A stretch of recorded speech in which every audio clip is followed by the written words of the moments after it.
Salut tout le monde, c'est Antares. Aujourd'hui on se retrouve donc pour une vidéo, ça fait 3 semaines que je n'en avais pas fait, je l'ai expliqué sur la dernière vidéo. Donc maintenant on va parler tout simplement de ma nouvelle équipe, puisque c'est le but de cette vidéo. Il y a 3 semaines de ça, j'ai donc tout vendu l'effectif que j'avais. Je suis arrivé donc sur un budget global d'un peu plus de 10 millions de crédits. J'ai pris le temps de faire cette pause qui m'a permis aussi de réfléchir à ce que je voulais faire dans le jeu, l'équipe que j'aimerais constituer.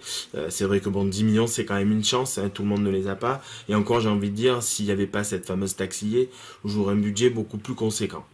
À partir de là, eh bien, écoutez, je vais vous présenter donc mon équipe, ce que je vais faire. Je vais pas simplement vous présenter les joueurs, je vais surtout vous expliquer ce que j'attends, surtout d'une équipe maintenant dans FIFA Ultimate Team. Voilà.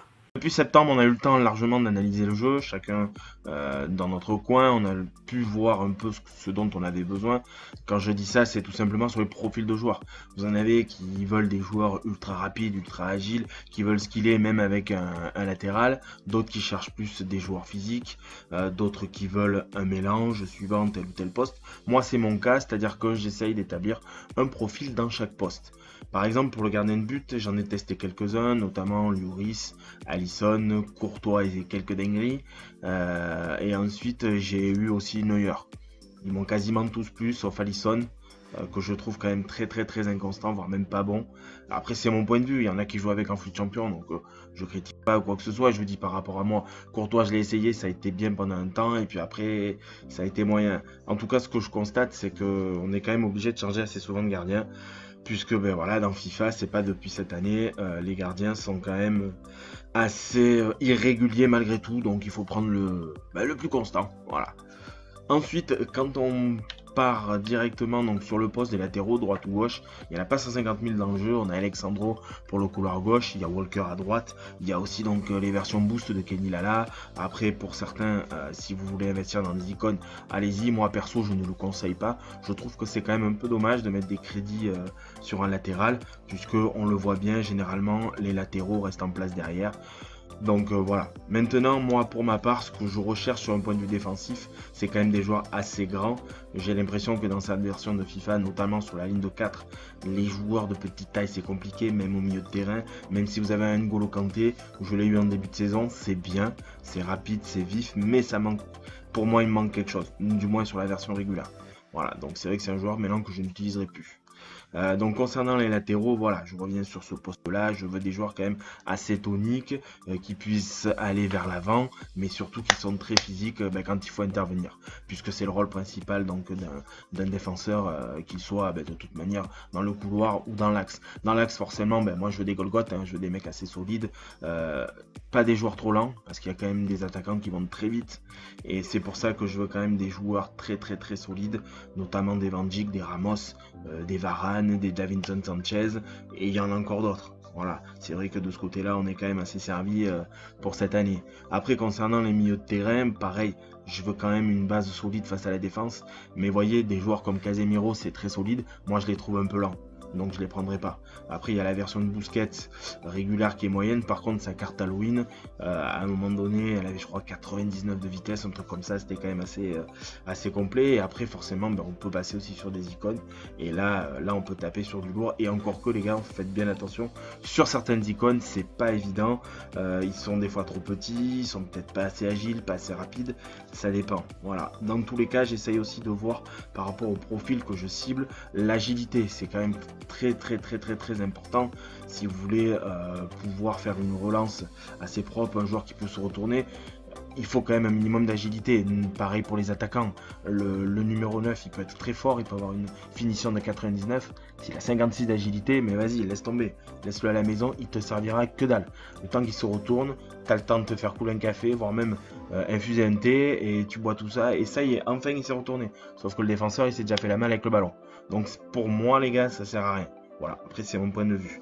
Et forcément devant, j'aime bien avoir des joueurs assez rapides et forcément avec une finition assez haute. Parce que l'objectif d'un attaquant, c'est quand même de marquer des buts, je te le rappelle. Quant au numéro 10, si vous jouez avec un numéro 10, l'agilité, le dribble, voilà. Après, suivant les matchs, vous pouvez aussi changer certains joueurs de poste, certains peuvent commencer ailier. En cours de match, si le 10 actuel ne suffit pas, vous sortez, vous pouvez mettre l'ailier. Ça dépend le poste, ça dépend le gabarit du joueur, ça dépend plein de choses. Maintenant, je vais vous présenter la team, vu que je vous ai quand même planté le décor. Et on va passer aux choses qu'on attend le plus, c'est la présentation de cette équipe.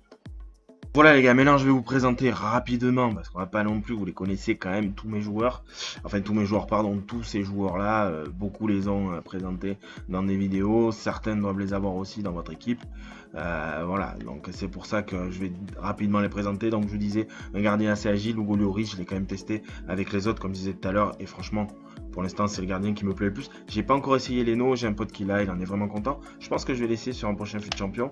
Ensuite, Walker à droite, comme je vous l'ai dit, inutile comment dirais-je, d'investir beaucoup de crédit. En plus, bon, lui, je l'ai eu dans un pack, donc c'est tout bénef. Ensuite, dans l'axe, je voulais des joueurs assez solides. Donc là, j'ai Van Dijk version Totti.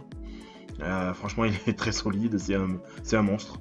Voilà, il lui faut quand même pas mal de solidité pour le passer. C'est vrai que j'avoue qu'avec lui plus les autres que j'ai, ça me donne une belle solidité. J'ai mis Rio Ferdinand, pardon, version 88. Je l'ai déjà essayé auparavant, je le trouvais assez sympa.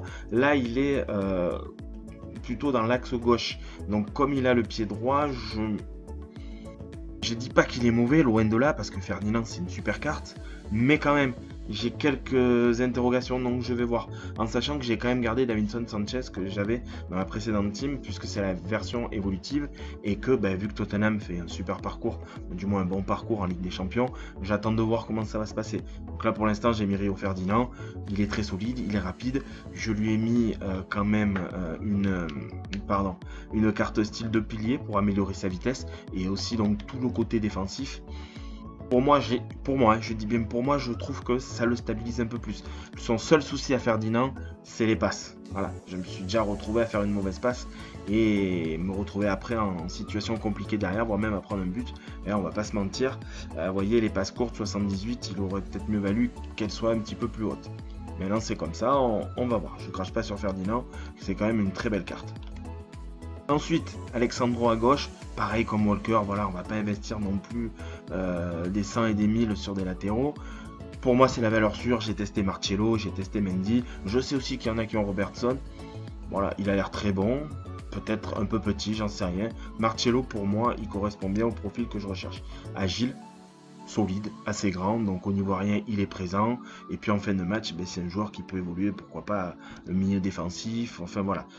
Mais en tous les cas, c'est un latéral gauche et pour moi, il fait partie des meilleurs latérales gauche du jeu, si ce n'est le meilleur. Ensuite, en milieu de terrain, il me fallait un 6. Voilà, j'ai la chance d'avoir les crédits, comme je l'ai dit. Donc, il me fallait vraiment un mec qui aille au charbon. Patrick Vieira, c'est la baby icon, mais quand on voit sa carte, voilà, il est tout simplement monstrueux. Je lui ai mis la carte chasseur. Voilà, pourquoi? Parce que c'est pas par rapport au tir, même si c'est vrai que ça peut faciliter les choses. Non, là moi je lui ai mis tout simplement la vitesse, et ça, la vitesse c'est super important, c'était un petit peu sa carence à notre ami Patoche. Ensuite Gullit c'est pareil, hein, il manquait peut-être un peu de vitesse. Bon, c'est la version 90, c'est celle qui pour moi est la plus stable. J'ai essayé la dernière carte prime du moment dans une draft. Je l'ai trouvé très bon, mais un peu trop offensif. Il paraît que la 93 aussi est offensive, donc voilà. Et puis franchement, Vieira Gullit, c'est le meilleur tandem du jeu. Qu'on prenne la version évoluée ou non, la baby de Vieira ou non, c'est pareil. Gullit, j'ai juste envie de dire, prenez pas sa carte baby, ça sert à rien. Elle n'est pas aussi équilibrée que celle-là. Enfin, lui, c'est vraiment le métronome du milieu de terrain. Je l'avais essayé sur ma dernière team avec Vieira. Perso, quand on a la chance de goûter à ce duo-là, on peut pas changer. Franchement, c'est pas possible. Ou alors il faut être fou, quoi. Non, moi je me vois pas changer. Ou alors vers la fin du jeu pour m'amuser, faire une autre équipe. Mais là, non, je peux pas. Je peux vraiment pas. Alors là, pour l'instant, voilà, j'ai mis Cristiano Ronaldo au milieu de terrain. Je vous expliquerai pourquoi après. On est plus dans le collectif. Il fait le lien donc avec Alexandro. CR7, comme on l'appelle, c'est vraiment. Cette année, il a une superbe carte. Sa régulière est magnifique, je trouve. Et c'est l'équivalent de la version boostée de l'année dernière. Donc voilà, c'est un finisseur, il est solide, il va vite, comme j'aime. Moi je vais lui rajouter moteur parce que pour l'agilité, pour augmenter son agilité. Et franchement, c'est un vrai plaisir. Après devant, Mohamed Salah, j'avais déjà testé quasiment, je crois, toutes les cartes de ce joueur, aussi bien la régulière que la dernière boost. Voilà, j'ai pris la 89 parce que c'est une AD. Et comme au départ, vous avez vu, je suis parti sur une 4-3-3 pour le collectif. Voilà. Ensuite, Cissé, je vous rassure, il joue très peu, c'est juste pour faire le collectif. C'est un Belge qui joue donc en BPL et ça me permet d'avoir un lien vert donc avec Eden Hazard, version 92. Jusqu'à présent, j'avais testé la version je crois, il me semble même que j'avais dû tester celle-là. La 93 était plus chère et puis bon voilà, c'est du BU, du MOC, donc c'était compliqué à placer, même si je pense que j'aurais pu le faire. Lui et ça là c'est pareil, mais voilà, avec le budget c'est quand même déjà pas mal, donc on va pas non plus se plaindre. Ensuite sur le banc, mais j'avais fait le SBC de Zlatan. Zlatan, très bon joueur, très belle carte, limite iconique. On peut le placer en MOC, on peut le placer en BU. Moi, suivant la physionomie du match, quand je démarre, je regarde un peu. Et puis après, soit Zlatan il rentre, soit il attend. Parce qu'en 10, je me suis fait un petit kiff, comme on dit. J'ai fait le SBC de Dimitri Payet. Quand on est supporter de l'OM et qu'on a un SBC comme ça, bon, on le fait, voilà. Payet, c'est très bon. Moi, j'aime bien. La seule chose, c'est que c'est au niveau physique, c'est pas exceptionnel. Voilà, c'est souvent qu'on peut se faire manger dans l'entrejeu. Par contre, au niveau passe, au niveau dribble, c'est du plaisir. Voilà. Je me suis fait ça, j'avais envie de le faire. Donc voilà, j'ai mis sur mon banc et franchement, il rentre dans les titulaires à chaque fois au bout de la 2e minute de jeu. Ensuite, Sadio Mané, je l'ai gardé. Je l'avais revendu, je l'ai eu dans un pack, je le garde. Très bon accélérateur. Maintenant, je me pose la question par rapport à son agilité. Et encore que, c'est vrai qu'il est à 91 avec rien du tout, parce que j'ai pas mis de carte. Donc je pense que je vais le garder. J'hésitais à reprendre un Douglas Costa. Mais c'est vrai que là, il est quand même assez vif. C'est un joueur très vif. Il a une très bonne agilité. Je vais regarder un petit peu la carte que je vais lui mettre. C'est un très bon remplaçant. Il rentre pas à tous les matchs. Mais des fois, sur la fin de match, quand il y a un match un peu serré, sa vitesse peut faire la différence. Donc moi, je le conseille à ceux qui n'ont pas trop de crédit. Ou même en super sub, ça peut être super intéressant. Et après, les gars, la vieille tradition du bronze. On bronze le banc, hein, forcément. J'ai pris les joueurs les plus bas, 48-47. Pardon, je reviens. 48-47. Voilà, par contre, si vous connaissez des joueurs encore plus bas, dites-le moi, ça baissera mes notes. J'ai toujours cette peur du rééquilibrage. Et comme je vous disais tout à l'heure, Davinson Sanchez, il est en réserve. Je l'ai payé à un prix correct, j'attends son évolution. J'attends de voir si Ferdinand aussi, ça fait le boulot à ce poste-là. Je sais que Sanchez, lui, sur un stopper gauche, il n'y a rien à dire. Après, si Ferdinand, ça fait pas non plus le taf parce que il est situé à gauche. Je ne vais pas me séparer de Van Dijk exprès. Donc voilà, c'est pour ça que lui, je le garde. On va voir. En tout cas, je m'estime quand même assez chanceux. J'ai quand même une belle équipe, je trouve, pour ma part. Je ne sais pas ce que vous en pensez. Vous pouvez me le dire dans les commentaires. Voilà cette équipe. Donc au départ, je démarre comme ça. Après, le petit Cissé, il s'en va. Et c'est Payet donc, qui prend la place. Et donc forcément, les gars, par rapport à ça, qu'est-ce qui va se passer? Je ne reste pas en 4-3-3. C'était juste par rapport au collectif. Parce que vous avez vu, j'ai un collectif de 100. Mes joueurs sont tous à 10. Et bien après, je passe directement en 4-2-3-1. Et en 4-2-3-1, et bien voilà. Donc j'ai Ronaldo en pointe, Hazard et Salah dans les couloirs. Payet en 10. Et puis après, voilà, le duo magique des récupérateurs. Direct derrière Ferdinand Van Dijk. Autant vous dire que ce carré-là, c'est du solide. Voilà. C'est compliqué à passer. Une fois, pour l'instant, sur un match que j'ai fait où je suis tombé contre un gars qui m'a mis la misère. Sinon, généralement, les équipes en face ont un petit peu de mal. J'avoue que pour moi, au niveau défensif, ça me rassure un peu. Je sais que voilà, si je suis concentré, si je fais ce qu'il faut, je perdrai des matchs, comme tout le monde, mais je ne prendrai pas du 6 ou 7-0, ça c'est certain. Après, comme tout le monde, des matchs nuls, des matchs à l'arraché 3-2 gagnés, perdu 3-2, enfin voilà.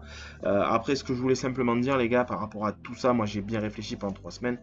Moi je le vois maintenant, là, depuis un jour, parce que ça fait que depuis un jour que je rejoue avec mon équipe.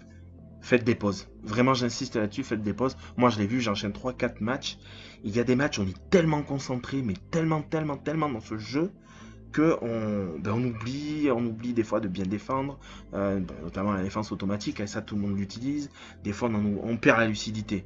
Donc, vous forcez pas. Même si vous avez gagné un match et que vous vous sentez un peu fatigué, clairement, les gars, stoppez. Stoppez, c'est bon. Vous stoppez 5 minutes, 10 minutes, vous faites autre chose. Et puis voilà, c'est pas grave, prenez le temps. Surtout les gars, prenez le temps de faire les choses. Voilà. Moi, franchement, c'est vraiment mon conseil par rapport à ça. Je pense qu'on a fait le tour donc de la présentation de l'équipe. J'espère que ma team vous plaît. En tout cas, ben voilà, j'ai pris beaucoup de plaisir à faire cette vidéo. Je voulais aussi remercier les personnes qui m'ont mis des commentaires très sympas et très encourageants sur la dernière vidéo. Je ne m'y attendais pas du tout, ça fait vraiment plaisir. Donc ces personnes-là, si elles visionnent cette vidéo-là, écoutez, je vous remercie énormément. C'est vraiment super sympa. Comme je l'ai dit depuis le départ que j'ai démarré la chaîne, moi je monte en compétences au fur et à mesure du temps. Et puis surtout, je prends la critique. C'est-à-dire que même si c'est, si on me dit ouais, ça c'est pas bien ce que tu as fait, ou ça il faut améliorer, je le prends parce que c'est constructif. Pour moi, que ce soit bien, pas bien, il faut prendre. Si c'est bien, on continue, on l'améliore. Si c'est pas bien, justement, on analyse et on essaye de faire beaucoup mieux. C'est comme quand on joue à FIFA ou comme dans la vie, quand on vous donne des conseils, des consignes, on essaye toujours d'appliquer. Et quand les choses ne vont pas, tout simplement, on essaye d'améliorer les choses pour que tout se passe bien. En tout cas, n'hésitez pas à mettre un petit pouce bleu, vos avis dans les commentaires, avec grand plaisir. Et moi, je vous dis à très bientôt, puisque là, j'ai fait un peu de Revolts, donc je pense qu'on va faire une petite vidéo sur des packs. De récompenses de Division Revolts. La semaine prochaine, il y aura FUT Champion et Division Revolts à ouvrir. En tout cas, prenez soin de vous, c'est très important. Et je vous dis à très bientôt pour une prochaine vidéo. Salut tout le monde!